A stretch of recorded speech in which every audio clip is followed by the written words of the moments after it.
장애인 문화복지신문 제474호 제3면 기사입니다. 경기도의회 박상현 의원, AI 기반 장애인 일자리, 복지에서 자립으로 가는 첫걸음. 경기도의회 박상현 의원, 더불어민주당, 부천 8은 지난 3월 31일 부천시 관내 장애인 직업훈련 현장을 방문해 AI 장애인 일자리 사업 추진 상황을 점검하고 사업의 지속 가능성과 정책화 방향에 대해 논의했다. 이번 간담회는 중증장애인을 대상으로 한 현수막 디자인 제작 실습, AI 기반 콘텐츠 제작 훈련, 5개 광고사 자격증 취득을 지원하는 프로그램을 중심으로 이루어졌으며 현장에서는 수급 제한과 교육시간 부족 등 현실적 한계에 대한 의견도 다수 제기되었다.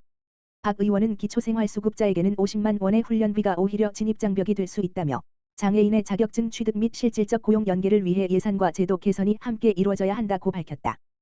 또한 AI 기술을 활용해 현수막 디자인의 장애인의 창작물을 접목하는 방식에 대해 단순 훈련을 넘어 노동의 가치를 담아낼 수 있는 경기도형 장애인 일자리 모델이라며 공공기관 우선구매 연계 조례를 검토하고 경기도청 전시회 및 28개 산하기관과의 협력도 추진하겠다고 강조했다.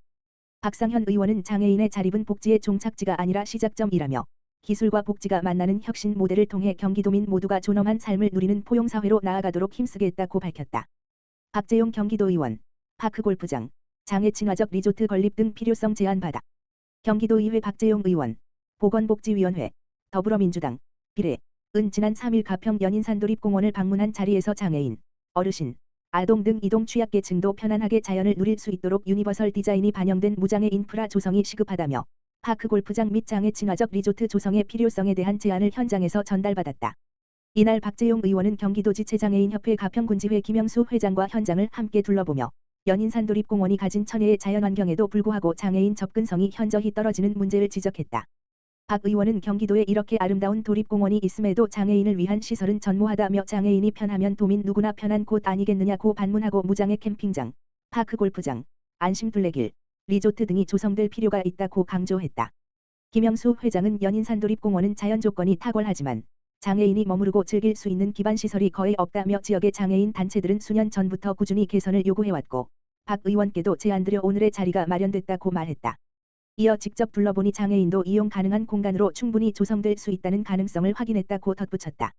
박 의원은 무장애 관광 인프라는 단순한 복지 차원을 넘어 지역 관광 활성화와 경제 선순환의 시작점이라며 가평군과 경기도가 협력해 실효성 있는 조치로 이어지길 기대한다고 밝혔다. 한편 박 의원은 향후 도의회 차원에서 연인산도립공원 무장애 인프라 조성을 위한 공론화와 도정 질의를 통해 경기도 차원의 중장기적인 추진 계획을 이끌어내겠다는 방침이며 경기도 및 관계기관과의 협의를 통해 관련 정책이 실질적으로 반영될 수 있도록 적극 나설 계획이다. 2025년 제1차 경기도 장애인체육회 북부시군 업무협의회 개최. 경기도 장애인체육회는 경기 북부 10개시 군 장애인체육회의 발전을 도모하기 위하여 지난 7일 동두천시 반답비체육센터에서 경기 북부시군 업무협의회를 개최했다. 이번 업무협의회에는 경기도 장애인체육회 백경열 사무처장과 10개 시군 장애인체육회 사무국장과 관계자 등 25명이 참석했다. 협의회에서는 북부시군 장애인체육대회 개최 협의 북부 한마음 체육대회 개최 의견 청취 북부시군 장애인체육회 발전 방향 등 경기 북부 장애인체육회의 2025년도 사업계획과 장애인체육 발전 방향에 대해 논의했다.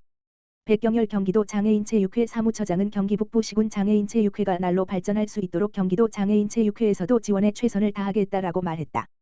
박형덕 동두천시장은 여러분이 노력한 만큼 경기 북부 10개 시군의 장애인 체육이 발전하고 있으니 앞으로도 힘써 주시기 바란다. 경기도뿐만 아니라 대한민국의 장애인 체육을 이끌어가는 데 앞장서 주길 바란다라고 말했다. 경기도의회 정윤경 부의장, 대한안마사협회 경기지부 50주년 기념식에서 시각장애인 안마사 권익 향상을 위해 함께하겠다 격려. 경기도의회 부의장 정윤경, 더불어민주당, 군포 1, 도의원은 4월 7일, 월, 수원 장안구민회관에서 열린 대한안마사협회 경기지부 창립 50주년 및 안마의료봉사단 창립 20주년 기념식에 참석하여 시각장애인 안마사들의 권익 향상과 봉사활동이 지닌 의미와 가치를 높이 평가하며 감사의 뜻을 전했다. 정윤경 부의장은 축사를 통해 안마는 단순한 기술이 아닌 우리 사회의 건강과 복지를 책임지는 따뜻한 손길이며 나눔의 손길 안마의료봉사단의 지난 20년간 활동은 단순한 봉사를 넘어 사회적 약자에게 희망과 치유를 전한 소중한 실천이라고 말했다. 이어 경기지부가 걸어온 54년의 발자취는 시각장애인 안마사분들의 권익을 지켜내고 국민 건강 증진에 크게 기여해온 귀중한 역사라고 덧붙였다. 또한 정윤경 부의장은 경기도의회에서도 도의원들 함께 도민 모두가 차별 없이 존중받는 사회, 장애인 여러분의 당당히 꿈을 펼칠 수 있는 환경을 만들기 위해 지속적으로 노력하겠다고 밝혔다. 이날 기념식에는 김승원 국회의원, 김혜지 국회의원, 이재준 수원특례시장, 경기도의회 박재용 도의원, 김재훈 도의원, 박옥분 도의원, 경기도청 엄원자 과장을 비롯한 다수의 내빈과 협회 회원들이 참석해 자리를 더욱 빛냈다. 한편 이날 행사에서는 그동안 봉사와 헌신으로 협회 발전에 기여한 유공자 34명에 대한 표창 수여도 함께 진행되며 뜻깊은 의미를 더했다. 박재용 경기도의원, 11대 후반기 도 사회복지기금운용심의위원회 위원장으로 선출. 경기도의회 박재용 의원, 더불어민주당, 비례, 지난 3월 31일, 월, 제11대 후반기 경기도 사회복지기금운용심의위원회 위원장으로 선출됐다.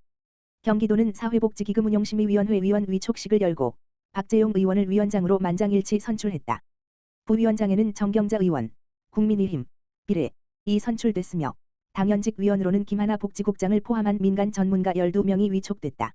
위원회는 자활, 노인, 장애인 복지 분야 사회복지기금의 운용 방향을 심의 조정하는 역할을 맡고 있으며 이날 회의에서는 2024년도 기금 운용 결산 및 평가, 2025년도 사업계획에 대한 보고와 논의가 이루어졌다. 위원장으로 선출된 박재용 의원은 2년 동안 위원회를 성공적으로 이끌어주신 김재훈 전 위원장님, 여성가족평생교육위원회, 안양사, 과 황세주 전 부위원장님, 보건복지위원회, 비례께 진심으로 감사드린다고 밝혔다. 이어 박 의원은 초고령화와 양극화 확대, 사회적 약자 증가에 따른 복지 수요에 효과적으로 대응하기 위해 복지기금의 효율적인 운용이 그 어느 때보다 중요하다며 투명하고 합리적인 기금 운용을 통해 최대의 정책 효과를 만들어내겠다고 강조했다.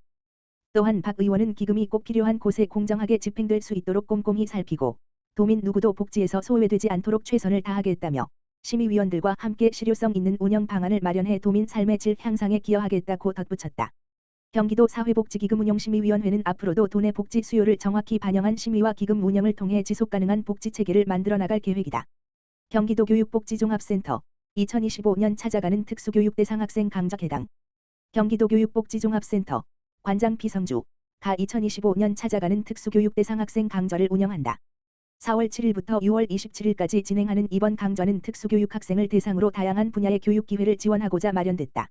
대면과 비대면 방식으로 진행하는 이번 강좌는 코딩 입문, 5교, 로봇 코딩, 7교, 디지털 일러스트, 25교 및 비대면 1번지 강좌, 종합공예, 20교, 독서 토론, 3교 및 비대면 1번지 강좌 등 총 62개의 강좌를 마련했다. 학교로 찾아가는 대면 강좌는 60개교를 선정해 운영한다. 실시간 비대면, 온라인 강좌는 건강지체장애 학생을 대상으로 2개 강좌를 여러 장소에 제약 없이 배움을 이어갈 수 있도록 지원할 예정이다. 피성주 경기도 교육복지종합센터장은 이번 강좌를 통해 학생들이 새로운 가능성을 발견하고 꿈을 펼치는 배움의 기회가 되기를 바란다며 특수교육 대상 학생의 통합교육 지원을 위해 지속적으로 노력할 것이라고 말했다.